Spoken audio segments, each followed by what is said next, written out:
जय हिंद कैडेट्स। हमारा आज का टॉपिक है the base of NCC, UC, UTC and UOTC. आज हम इन संस्थाओं के विषय में संक्षिप्त जानकारी हासिल करेंगे। सबसे पहले हम बात करेंगे प्रथम विश्व युद्ध की।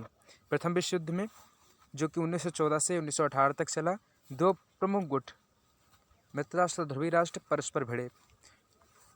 ब्रिटेन भी मित्र राष्ट्रों की तरफ से युद्ध में शामिल था, और चूंकि उस समय हमारे देश पर ब्रिटिश का शासन था, इस वजह से हमारे देश की सेनाएं भी इस युद्ध में भाग लेने के लिए गईं, जिससे हमारे देश में सैनिकों की भारी कमी हो गई।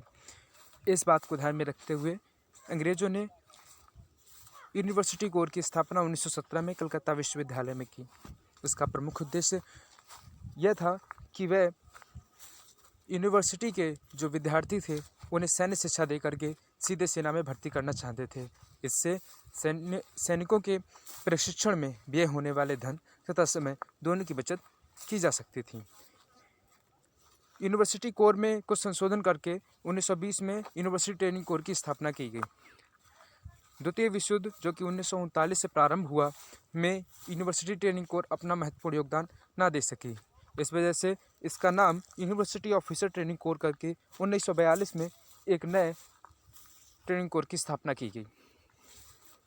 जब भारत की आज़ादी की घोषणा ब्रिटिश के प्रधानमंत्री द्वारा की गई, तो 1946 में हमारे राजनीतिज्ञों ने यह विचार किया कि क्यों ना यूसी, यूटीसी तथा यूओटीसी जैसे संस्थाओं की तरह ही भारत में कोई एक अलग प्रकार का संगठन तैयार किया जाए।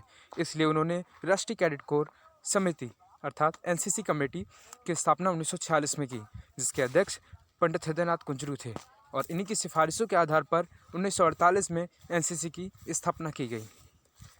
हमें उम्मीद है ये जानकारी आपके लिए लाभदायक होगी। जय हिंद।